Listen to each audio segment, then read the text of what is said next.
దయాకర్ గారి వాదన ఏంటో విందాం. దయాకర్ గారు 2 ప్రశ్నలు. ఒకటి, విజయ్ గారిని గవర్నర్ పిలవాలా వద్దా, పిలిస్తే ఏ రకంగా పిలవాలి, మరి మెజార్టీ లేనప్పుడు పిలవటం ఎంతవరకు కరెక్టు. 2, కాంగ్రెస్ పార్టీ డిఎంకేకి ద్రోహం చేసిందన్నది వాళ్ళ విమర్శ. అలా వచ్చేయచ్చా, జంప్ చేసి వచ్చేయచ్చా, ఇది కరెక్టేనా కాదా, దీని ఎఫెక్ట్ జాతీయ రాజకీయాల మీద కూడా ఇండి కూటమి కూడా ఉంటుంది కదా అనేది వాదన. ఇందాక విఠల్ గారు కూడా వాళ్ళు మాట్లాడారు కదా, మీ సమాధానాలు చెప్పండి. గుడ్ మార్నింగ్ కొమినేని గారు, ఇద్దరు పెద్దలకు కూడా. ఇప్పుడు జనరల్గా పీపుల్స్ వాయిస్ చూసిండ్రు, విజయ్ని పిలవాలనేది సర్వత్రా అందరికీ ఉన్న అభిప్రాయం, దాంట్లో తేడా ఏం లేదు. అయితే రాజ్యాంగం ఏం చెప్తుంది, మెజారిటీని గవర్నర్ గారు పిలుస్తారు, ప్రమాణ స్వీకారం చేయించిన తర్వాత ఫ్లోర్ టెస్ట్ ఉంటుంది, ఇది తంతు. కానీ మారుతున్న కాలంలో ఏంటంటే అలయన్స్ పాలిటిక్స్ వచ్చినాయి, తర్వాత హంగ్ అసెంబ్లీలు ఏర్పడము, హంగ్ పార్లమెంట్లు ఏర్పడము, ఇవన్నీ కొంత కన్ఫ్యూజన్ క్రియేట్ అయినప్పుడు మనము పూంచ్ గారు తర్వాత గారు సర్కారియా కమిషన్ వేసుకున్నాం. సర్కారియా కమిషన్ రికమెండేషన్స్లో ఫస్ట్ మెజారిటీ, తర్వాత ప్రీ పోల్ అలయన్స్, తర్వాత సింగిల్ లార్జెస్ట్, తర్వాత పోస్ట్ పోల్ అలయన్స్, ఇవి 4 ఆయన సూచించిండు. అయితే ఇప్పుడు వారు ఈ 4 వేటినైనా తీసుకోవచ్చు, తీసుకుంటారా లేదనేది గవర్నర్ గారి డిస్క్రిషన్ ఉంటుంది. గవర్నర్ గారి డిస్క్రిషన్ 20 సంవత్సరాలు 15 సంవత్సరాల నుంచి అది బీజేపీతో ఆధారపడి ఉంటుంది. గతంలో అక్కడనే ఆ ప్రాక్టీస్ చూసినాం కదా మనం. తమిళనాడులో మన తెలుగు నాయకుడు మన విద్యాసాగర్ రావు గారు ఉన్నప్పుడు, పళనిస్వామి, తర్వాత శశికళ గారు ఉన్నప్పుడు. అంటే ఇక్కడ ఏమైందంటే అసలు సమస్య రాజ్యాంగబద్ధంగా వ్యవహరించాలన్నా లేదంటే గవర్నర్లకు ఏంటంటే ఆత్మప్రబోధానుసారం కూడా విచక్షణతో స్పందించవచ్చు. కానీ ఆత్మప్రబోధానుసారం కంటే కూడా విచక్షణలో వివక్ష అనేది ఇప్పుడు సమస్య అవుతున్నది. మరి ఇక్కడ మమతా బెనర్జీ గారు కూడా అటువైపు ఉండి నాకు 36 లక్షల ఓట్లు లెక్క పెట్టినాక ఎవరు గెలిస్తే ఆ దాన్ని బట్టి మీరు ముఖ్యమంత్రిని చేయండి, నేను రాజీనామా చేయనని పెన్ను సంకల పెట్టుకొని కూర్చుంది పెద్దక్క. ఇక మరి ఆయన ఇక్కడ గవర్నర్ డిస్క్రిషన్ ఉండదు. కానీ ఒక ప్రిసీడింగ్ మనం చూస్తే ఆటోమేటిక్గా రద్దు చేస్తారు, అంతకంటే ఏముంటుంది. ఆవిడ కూడా అది రద్దు చెయ్యాలి కూడా, దాంట్లో అసలు పెద్ద తేడా ఉండదు. కానీ ఇప్పుడు వీళ్ళు మొండికేస్తే ఆమె మొండికేస్తున్న విషయం ప్రస్తావన చేస్తున్నా అంతే.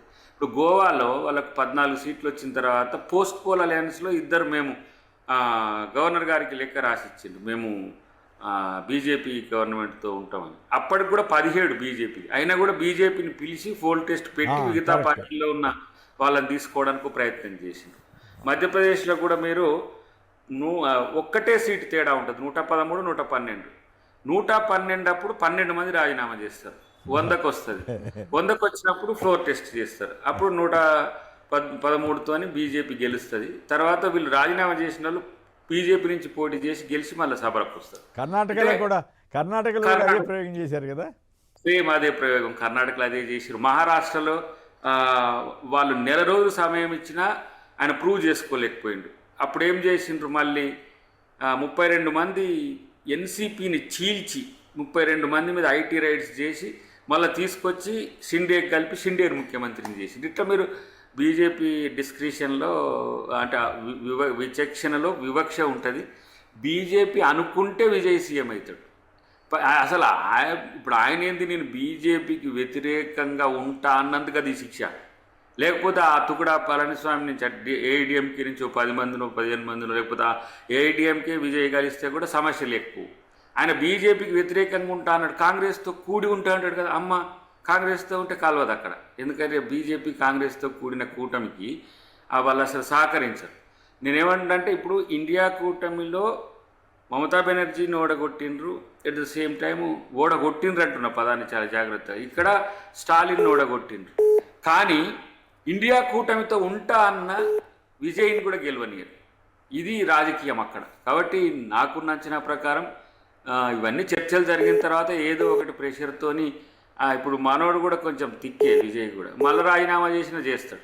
ఆ పరిస్థితి వస్తే మళ్ళీ ఎలక్షన్స్ వస్తాయి. కాబట్టి కొంచెం నిన్ననే మీకు ఆయనకు గవర్నర్ ఆఫీస్ నుంచి ఇన్విటేషన్ రాలేదు, కానీ ఆ సిబిఐ నుంచి ఒకటి సమన్ వచ్చింది, వచ్చి హాజరు కమ్మని.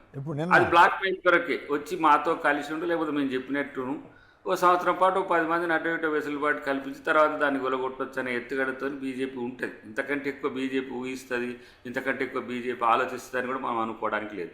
ఇప్పుడు కాంగ్రెస్ పార్టీ డిఎంకేకి మోసం చేసిందా అనే కోణం మనం చర్చిస్తే, డిఎంకే డెఫినెట్గా మా మిత్రపక్షమే అయినప్పటికీ కూడా బీజేపీని వ్యతిరేకిస్తా అన్న విజయ్కి మద్దతు చెప్పడం అనేది మేము నైతికత అనుకుంటున్నాం.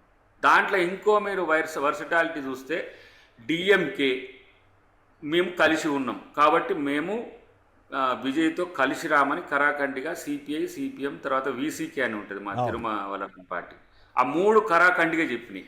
ఎందుకు? వాళ్ళు పొత్తు ధర్మము, మిత్ర ధర్మము అని. కానీ జాతీయ స్థాయిలో జరుగుతున్న పరిణామాల్లో బీజేపీని వ్యతిరేకించే పార్టీల శాతం తగ్గుతున్న క్రమంలో మేము విజయ్కి మద్దతు చెప్పాలనే ఒక ఆలోచనకు వచ్చి ఇచ్చిన పరిస్థితి ఉన్నది. ఒకవేళ మేమే ఇస్తే వద్దు, ఇంకొకళ్ళు ఇస్తే ముద్దు అంటే అట్లా కూడా చేసుకోండి. కానీ అక్కడ ప్రజలు ఇచ్చిన తీర్పును గౌరవించాల్సిన అవసరం ఉంది. ఆయన ఇప్పుడు మేము ఇచ్చిన దాంతో 112కి వచ్చిండు, ఇంకా ఒక 5 సీట్లు కావాలి. 5 సీట్లు మరి ఎట్లనైనా అడ్జస్ట్ చేసిన విజయ్ ప్రభుత్వాన్ని నిలబెట్టండి. కానీ ఇప్పుడు అసలే కాదు కూడదు, మాకు అనుకూలంగానే ఉండాలనుకుంటే అట్లా కూడా చేసుకోవచ్చు. కానీ అది కూడా చేస్తుందా అంటే ఇప్పుడు ఈ బేరసారాలు, బార్గెనింగ్ అంతా కూడా ఇప్పుడు ఈ మీన్ టైంలో ఈరోజు ప్రమాణ స్వీకారానికి అవకాశం కల్పించండి అని విజయ్ గారు చెప్పిండ్రు. ఇప్పుడు లేదు, ఇంకెప్పుడు అంటే ఏంది? దానికో రూపం లేదు. అది ఎప్పుడు అంటే గవర్నర్ గారు చెప్పినప్పుడే. కాబట్టి గవర్నర్ గారు చెప్పినట్టు మనోడు వినకపోతే కూడా అది కొనసాగుతుంటుంది, గవర్నర్ పాలన నడుస్తుంటుంది. ఒకవేళ ఈ కంజెషన్ కొనసాగితే రాష్ట్రపతి పాలన వస్తుంది. ఇవి రెండు కూడా బీజేపీ పాలనలే. కాబట్టి అక్కడ గతంలో కూడా ఒక 2 నెలల్లో అక్కడ జరిగిన ఇట్లాంటి అంశాలు. శశికళని ఎన్నుకున్న తర్వాత కూడా ఆపేశారు, చేయకుండా సుప్రీంకోర్టులో కేసులు బయటికి తీసుకొచ్చి మరి జైలు పంపించారు. వాళ్ళకి ఇష్టం లేకపోతే ఎవరిని కానియరు. ఇప్పుడు ఇది నేనేమంటున్నా, రాజ్యాంగబద్ధంగా వ్యవహరిస్తే 2 ఆప్షన్స్ ఉన్నాయి. ఇప్పుడు ప్రజా తీర్పులో పర్సెంటేజ్ ఆఫ్ ఓట్లో కూడా మనకి విజయ్కి ఎక్కువ వచ్చినాయి పర్సెంటేజ్. అప్పుడు పిలిచి ఒక 10-15 రోజుల తర్వాత నువ్వు పోస్ట్ పోల్ అలయన్స్లో ఫ్లోర్ టెస్ట్ చేసుకోమని కూడా ఇవ్వడానికి పూంచ్ కమిషన్ రికమెండేషన్స్లో కూడా రమారమి అదే రికమెండేషన్స్ ఉన్నాయి. మరి ఇక రాజ్యాంగబద్ధంగా వ్యవహరిస్తాడా, బీజేపీ బద్ధంగా వ్యవహరిస్తాడా, లేకపోతే గవర్నర్ బద్ధంగా వ్యవహరిస్తాడా? మొత్తానికైతే లంబం అక్కడ నడుస్తుంది, చూడాలి ఏదున్నా. మేమైతే ఒకవేళ కాంగ్రెస్ పార్టీ నైతికత మీద ఒకవేళ చర్చకు వస్తే మేము మా సొంత అలయన్స్లోని సిపిఎం పార్టీని ఓడగొట్టినాం సార్ కేరళలో. ఇంతకంటే ఎక్కువ నిబద్ధత అంటే, నిజాయితీ అంటే, సరే కమ్యూనిస్టుల నైతికతను నేను ప్రశ్నించలేను, ఎందుకంటే వాళ్ళు చూడండి 2 సీట్లు వచ్చినా కూడా మేము డిఎంకేతోనే ఉంటా అన్నారు. కానీ మేము ఇక్కడ జాతీయ ప్రయోజనాల దృష్ట్యా విజయ్ అనే ఒక కొత్త ఒక ఏమంటారు అంకురం మొదలైంది. తనకు మద్దతు చెప్పాలనుకోవడము, డిఎంకేని వ్యతిరేకించడం కాదు. డిఎంకే కూడా రేపు విజయ్తో కలవచ్చు, విజయ్ డిఎంకేతో కలిసే అవకాశం. ఎందుకంటే సెక్యులర్ శక్తుల ఏమంటారు సమైక్యత కోసం ఆ ప్రయత్నం జరగవచ్చు. ఇప్పటి తాత్కాలికంగా లెనిన్ గారిని విజయ్ గారు ఓడగొట్టిండ్రు కాబట్టి అదొక కోపం ఉండొచ్చు, రేపు కలిసిపోవచ్చు. కాబట్టి ఇక్కడ నేనేమంటున్నానంటే ఆప్షన్స్ అన్నీ గవర్నర్ గారి ముందు చాలా పారదర్శకంగా ఉన్నాయి. ఏ వేలైనా విజయ్ వైపు చూపిస్తున్నది. మీరు ఏ పనైనా చేయండి. మీరు ఒక పేరు పిలుచుకొని కాంగ్రెస్తో వద్దు నాయన నువ్వు వేరేటోళ్ళతో ప్లాన్ చేయంటే మళ్ళీ అక్కడ అనైతికత మొదలవుతుంది. ఇప్పుడు పళనిస్వామి నుంచి వచ్చినా లేకపోతే అయితే రాత్రంతా ప్రచారం జరిగింది. కానీ మరి పొద్దున్నే పేపర్ చూస్తే, హిందూలో ప్రత్యేకించి చూస్తే అదంతా వదంతి కింద డిఎంకే ఫేరర్స్ పంపించింది కానీ డిఎంకే ఒప్పుకోలేదు అన్నట్లుగానే ఉంది. అంతవరకు లేరు. పోస్ట్ పోల్లో కూడా వాళ్ళు 117, 118 రారు సార్, రారు. కాదుగా మీరు చెప్పినట్లు అన్నాడీఎంకే కనుక అన్నాడీఎంకే డిఎంకే కలిస్తే బీజేపీ కూడా అన్నాడీఎంకే పార్ట్నరే కదా. అప్పుడు లెఫ్ట్ పార్టీస్, ఐయుఎంఎల్ ఇటువంటి అట్లా కూడా మ్యాజిక్ ఫిగర్ రావట్లేదు సార్, అది సమస్య. వస్తుంది ప్రొవైడెడ్ కాదు వస్తుంది ప్రొవైడెడ్ లెఫ్ట్, ఈ మీరు చెప్పిన వీసీకే, పిఎంకే ఇవన్నీ కలిసి అన్నాడీఎంకే డిఎంకేకి బీజేపీకి కలిస్తే అప్పుడు ఇవన్నీ కలిస్తే వస్తాయి తప్ప బీజేపీ ఉంది కాబట్టి మేము కాంగ్రెస్ రాదు కదా. మళ్ళీ కాంగ్రెస్ రాకపోయినా కూడా సిపిఐ, సిపిఎం వీళ్ళందరూ కూడా అన్నాడీఎంకేకి మద్దతు ఇస్తామంటే అప్పుడు వస్తుంది. అయితే అన్నాడీఎంకేకి మద్దతు ఇవ్వడంటే బీజేపీకి మద్దతు ఇచ్చినట్టు. అఫ్కోర్స్ గతంలో విపి సింగ్ గారి గవర్నమెంట్ని ఒకవైపు లెఫ్ట్ పార్టీ, ఇంకోవైపు బీజేపీ ఏది రాజధర్మాన్ని పాటించినట్ట మరి డిఎంకే ఎంఐఎం కాదు మన ఏంది ఏడిఎంకే ఎన్డీఏతో ఉన్నది, అవును మరి డిఎంకే మాతో ఉన్నది. అట్లాంటప్పుడు దీన్ని దాటిపోవడం అనేది రాజనీతి కూడా కాదు కదా. కాదు. కాబట్టి ఇప్పుడు ఎన్డీఏ కూటమికి వచ్చిన సమస్య ఏంటంటే ఎండిపోకుండా చూడాలి సౌత్ లో వాళ్ళు, అది సమస్య ఇప్పుడు. కాబట్టి దానికి కింద మీద పడతారు, అనుకూలంగా ఉంటే చాలు. మీరు అయితే మీరు చెప్పిన ఆర్గ్యుమెంట్ ఒకటి బాగుంది, దయాకర్ గారు చక్కగా విశ్లేషించారు. అదేంటంటే కేరళలో సిపిఎం తోటే మేము ఫైట్ చేశాం కదా ఇండియా కూటమిలో ఉండి అని. ఇప్పుడు డిఎంకేకి దీనికి వర్తింపు చేసిన తీరు బాగుంది. అది సరే, వాళ్ళు ద్రోహం చేసామనొచ్చు, మీరు భారతదేశం తమిళనాడు ప్రయోజనాల కోసమో లేదా సెక్యులర్ రాజకీయాల కోసం చెప్పొచ్చు, ఎవరు ఆర్గ్యుమెంట్ ఉన్నది. కానీ కేరళ రాజకీయాన్ని కూడా మీరు ప్రస్తావించడం ద్వారా ఇట్లాంటివి జరుగుతూనే ఉంటాయి. ముఖ్యమంత్రి గారు ఎంత సీరియస్ గా అన్నారు, అక్కడ ముఖ్యమంత్రి గారికి లేఖలు రాసిండ్రు, అక్కడ మీకు టైం అయిపోయింది వెళ్ళిపో అన్నాడు. అంటే ప్రత్యర్థి పార్టీ అయిన బీజేపీ మీద కూడా అంత వ్యతిరేకంగా మాట్లాడలేదు. కాబట్టి అలాంటి ఇప్పుడు పరిస్థితి ఉంటుంది. అంతేకాకుండా పివి నరసింహారావు మైనారిటీ గవర్నమెంట్ నడిపారు కదా ఆ రోజుల్లో. అది అప్పుడు కూడా 4 టెస్ట్ లో మీకు కొన్ని సరే జరిగినాయి, అవన్నీ జరిగాయి. దాని తర్వాత పరిణామాలు కూడా మనకు అందరికి తెలిసి ఏం జరిగిందనేది. కానీ వాజ్పేయి గారిది 13 రోజుల పరిపాలన అప్పుడు కూడా మనం చూసినాం కదా ఎట్లా ఉన్నది అనేది.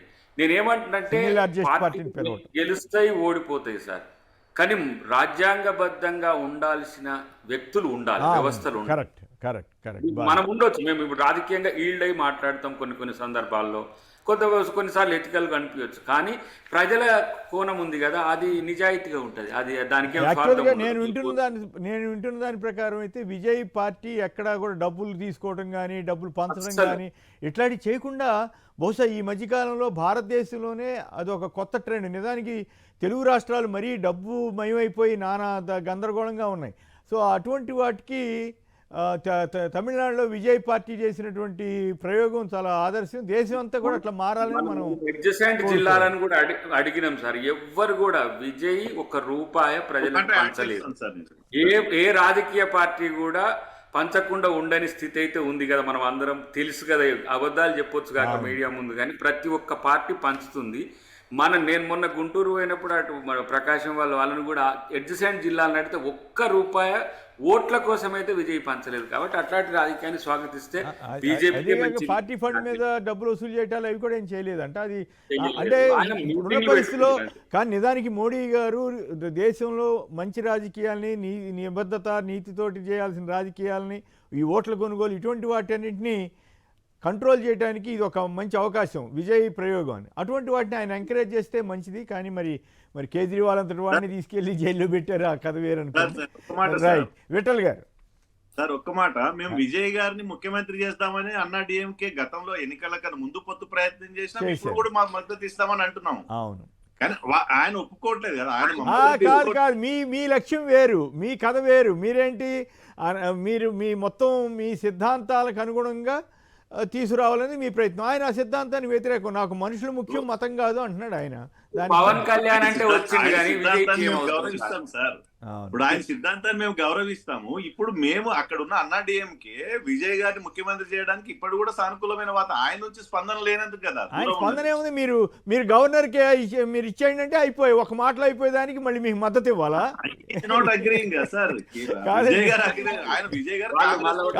కాదు విజయ్ అన్న అతను కులం గురించి ప్రస్తావించలేదట, మతం గురించి ప్రస్తావించలేదట, తన విధానాలు తన హామీలు వీటి మాత్రమే మాట్లాడంట.